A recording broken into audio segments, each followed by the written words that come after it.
Good morning everyone. पिछले video में हम लोग लेवल ऑफ सिग्निफिकेंस और टेस्ट ऑफ सिग्निफिकेंस पर चर्चा किए थे। आज के इस वीडियो में हम लोग test of significance for large samples के लिए पर डिस्कस करेंगे। Test of significance for large samples यानी कि n का वैल्यू अगर 30 से ज़्यादा हो तो normal distribution is the limiting case of binomial distribution when n is large enough. ये हम लोग पहले भी पढ़े थे जिसमें नॉर्मल डिस्ट्रीब्यूशन बताए थे कि उसमें बताए थे कि बाइनोमियल डिस्ट्रीब्यूशन का ही एक फॉर्म है जिसमें n क्या काफ़ी लार्ज होता है। तो for normal distribution 5% of the items lies outside mu equal to 1 plus minus 1.96 रो while only 1% of the items lie outside mu equal to plus minus 2.56 रो। ठीक है ना। जब कल हम बताए थे कि 5% और 1%, 5% पर आपका वैल्यू अलाई करता था 1.96 से निगेटिव रहता था और पॉजिटिव रहता था, इधर लेते दोनों साइड लेते थे। और 1% अगर था वहाँ वैल्यू था कितना मीन का 2.56 रो। ठीक है। और हियर हम लोग जानते हैं नॉर्मल डिस्ट्रीब्यूशन का स्टैंडर्ड फॉर्म होता है z equal to x minus mu by sigma या रो where z is the standard normal variate and x is the observed number of success। Clear है। तो लोग कैसे इस टाइप के प्रॉब्लम को सॉल्व करेंगे उसके लिए हम लोग वर्किंग रूल जानते हैं। वर्किंग रूल पर चर्चा करते हैं। इसके वर्किंग रूल पर कंडीशन पर समझेंगे क्या कहता है इसका टेस्ट फॉर सिग्निफिकेंस का वर्किंग रूल। तो फर्स्ट पहले we find the value of Z. हम लोग क्या करेंगे इस जेड का वैल्यू फाइंड करेंगे और जेड का वैल्यू फाइंड करने क्या का वैल्यू फाइंड करना होगा, एक्स का वैल्यू फाइंड करना होगा, म्यू फाइंड करना होगा, ये दोनों डिफरेंस फाइंड करना होगा और फिर ये स्टैंडर्ड डिविएशन फाइंड करना होगा। क्लियर है। Find the value of Z. Test of significance depends upon the value of Z. और ये टेस्ट ऑफ सिग्निफिकेंस जो है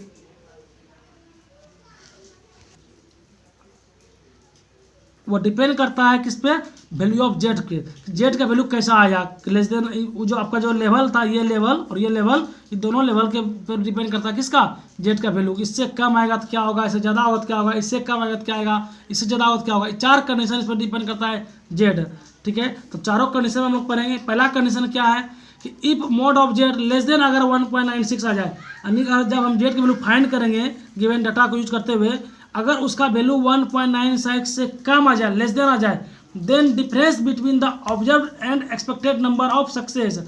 तो जो क्या होगा ऑब्जर्व और एक्सपेक्टेड नंबर यानी ऑब्जर्व वैल्यू और एक्सपेक्टेड वैल्यू मतलब क्या है, एक्सपेक्टेड को मीन भी कहते हैं। तो expected number of success is not significant at the level of 5% level of significance. तब क्या होगा कि अगर उसका डिफरेंस अगर इससे कम आ जाए जेड का वैल्यू, तब जो करा दोनों का डिफरेंस जो होगा वो सिग्निफिकेंट नहीं होगा। किस पर, 5% लेवल ऑफ सिग्निफिकेंस पर। ठीक है। क्लियर है ना। 5% लेवल सिग्निफिकेंस पर सिग्निफिकेंट नहीं होगा। तो उसको हम क्या, तब वहाँ हम क्या करते हैं हाइपोथेसिस जो होता है वो एक्सेप्ट करते हैं। ठीक है ना। अदरवाइज क्या तो वो रिजेक्ट हो जाएगा। और दूसरा कंडीशन क्या है कि if mode of Z greater than अगर 1.96 हो यानी मोड ऑफ जेड का वैल्यू क्या हो 1.96 से बड़ा आता है तब difference is significant at 5% level of significance. यहाँ था 5% पर नहीं था, यहाँ क्या होगा 5% पर होगा। कब, यदि अगर जेड का वैल्यू 1.96 से बड़ा हो। और तीसरा केस क्या, यहाँ हम क्या करते हैं लोग रिजेक्ट करेंगे। चूंकि हमारा 5% पर क्लियर हो रहा है तो हमारा हाइपोथेसिस जहाँ पर नहीं होगा यानी तब हाइपोथेसिस उस केस में क्या होगा रिजेक्ट हो जाएगा। यहाँ भी क्या होगा कि if mode of Z greater then 2.53 तो 2.58 तो 2.58 किसका वैल्यू तो हमारा 1% लेवल का होता है। तो difference is significant at 1% level of significance. ये भी क्लियर कर दिया कि जो इसका सिग्निफिकेंट जो होगा क्या होगा 1% लेवल ऑफ सिग्निफिकेंस होगा। जब हो ही गया तो हाइपोथेसिस यहाँ पर क्या होगा रिजेक्ट हो जाएगा। यहाँ पर नहीं था इसलिए हाइपोथेसिस क्या करते हैं एक्सेप्ट किए थे। यहाँ पर भी मेरा हो ही गया था सिग्निफिकेंस वो 5% पर, इसलिए यहाँ पर रिजेक्ट हो गया। यहाँ भी हो गया है क्लियर, इसलिए यहाँ भी क्या होगा रिजेक्ट होगा। लेकिन इस केस में भी क्या होगा यदि मोड ऑफ जेड का वैल्यू 2.58 से क्या हो लेस देन आता है तब difference between observe and accepted number of success is not significant. किस पर, एट 1% लेवल ऑफ सिग्निफिकेंस। जब इस पर नहीं होगा तब क्या होगा यहाँ पर हम लोग हाइपोथेसिस क्या होगा एक्सेप्टेड होगा। क्लियर है ना। तो ये केस और इस केस में क्या होगा मेरा हाइपोथेसिस एक्सेप्ट होगा और इस दोनों में क्या होगा मेरा एक्सेप्ट नहीं होगा बल्कि रिजेक्ट होगा। क्लियर है। तो हम लोग क्या करते हैं इस कंडीशन को फॉलो करते हैं, हम एक दो एग्जांपल करते हैं और एग्जांपल के माध्यम से ही हम समझेंगे टेस्ट ऑफ सिग्निफिकेंस कैसे फाइंड करते हैं।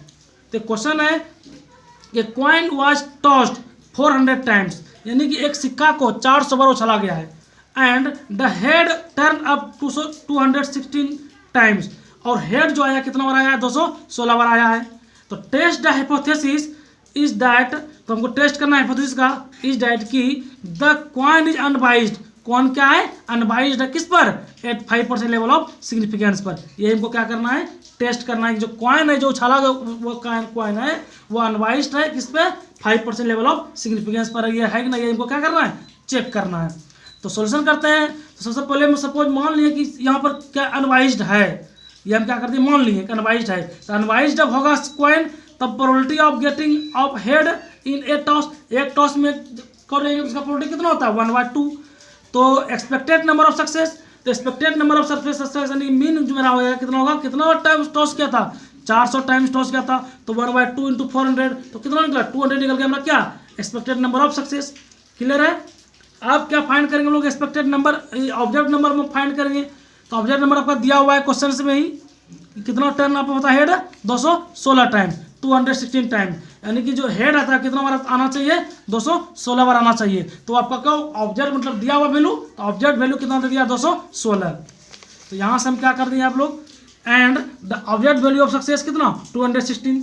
अब ऑब्जेक्ट वैल्यू निकाल लिए हम लोग, एक्सपेक्टेड वैल्यू निकाल लिए, अब दोनों क्या निकालेंगे, डिफरेंस।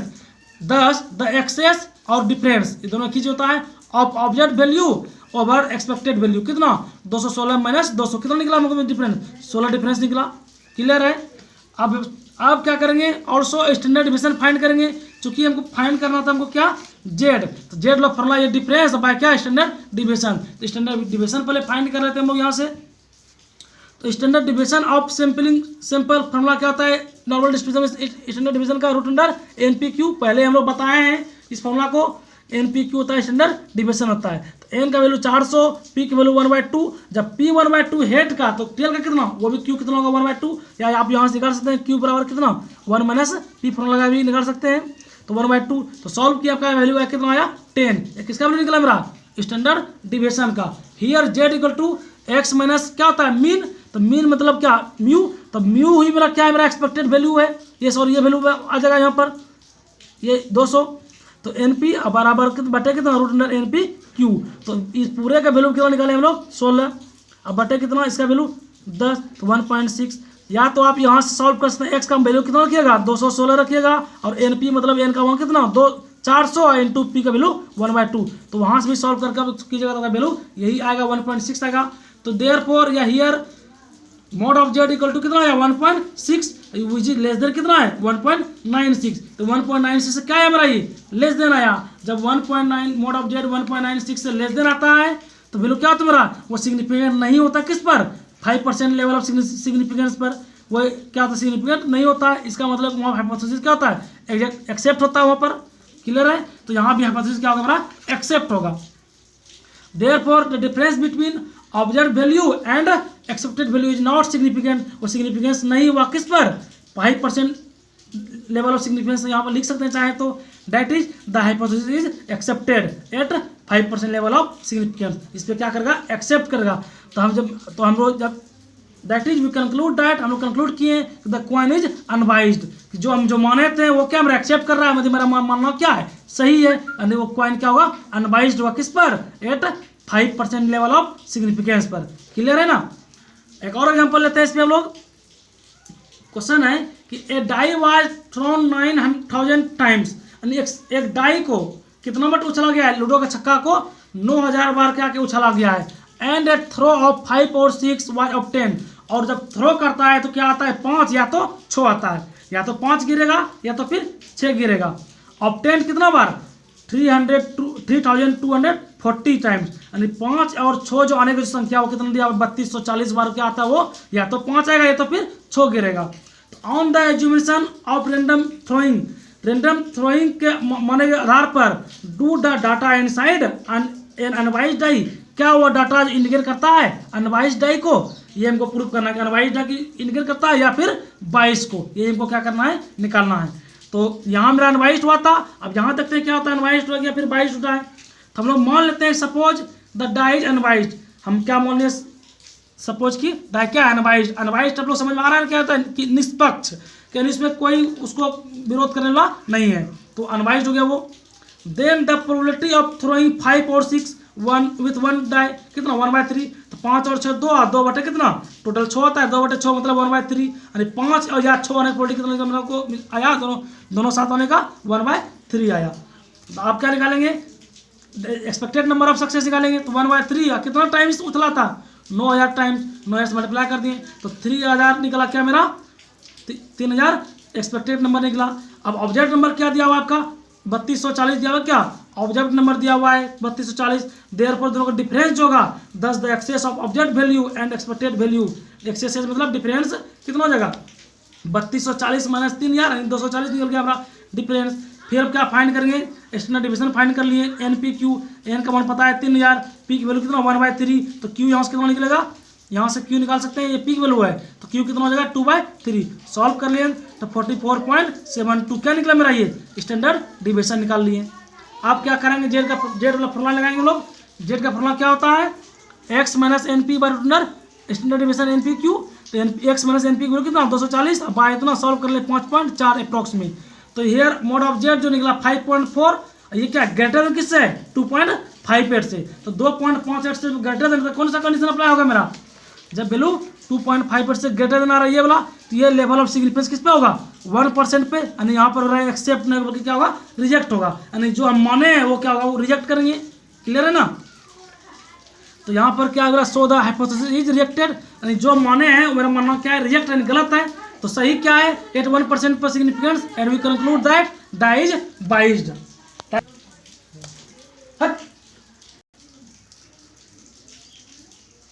तो अब हम लोग अगला टॉपिक है comparison of large samples, comparison of large samples या इसी को बोलते हैं हम लोग large sample test for simple proportion. तो प्रोपोर्शन का आप लोग फॉर्मूला को याद रखिएगा कि प्रोपोर्शन का फॉर्मूला, प्रोपोर्शन को डिनोट करते हैं पी से, और पी का फॉर्मूला होता है N P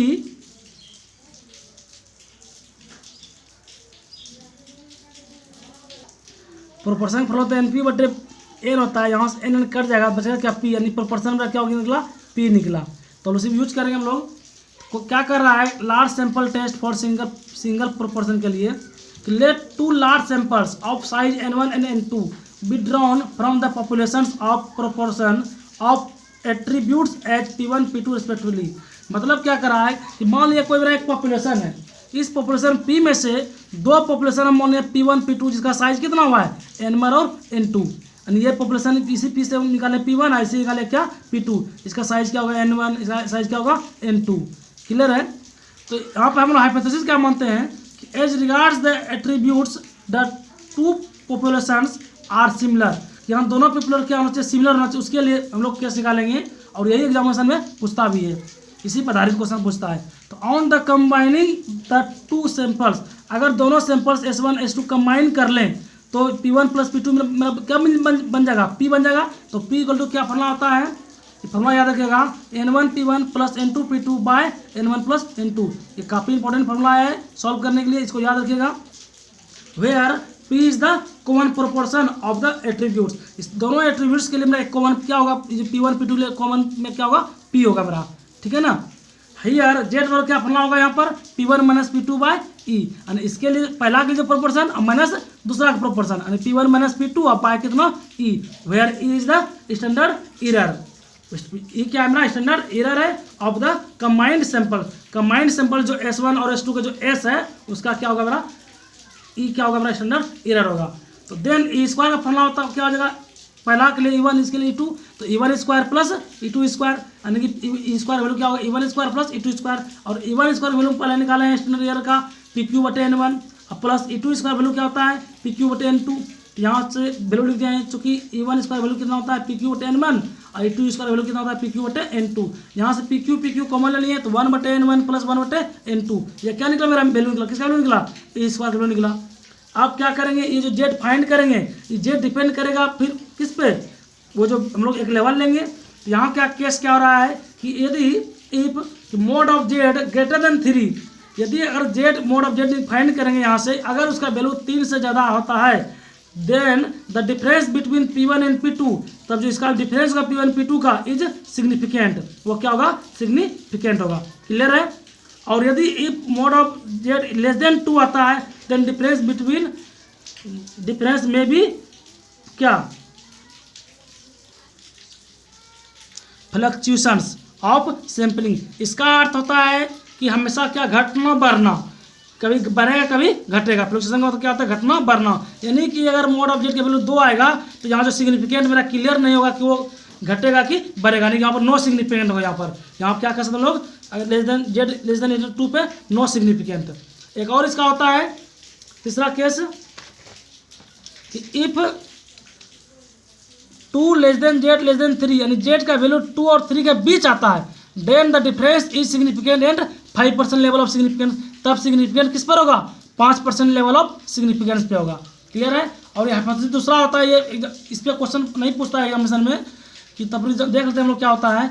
in 2 population the population of altitude A और बी नॉट सेम, यहाँ पर दोनों ए और बी जो क्या सेम नहीं होगा, वहाँ हम लोग सेम लिए थे दोनों पॉपुलेशन, यहाँ पर सेम नहीं होगा। उस केस में स्टैंडर्ड एरर क्या फॉर्मूला क्या होता है, E square value P1 plus P2, और P1 का वैल्यू क्या होता है, P1 minus Q1 bye N1, और P2 वैल्यू जगह P2 minus Q2 bye N2, और जेड का फॉर्मूला क्या होता है, P1 minus P2 by E which is less than 3।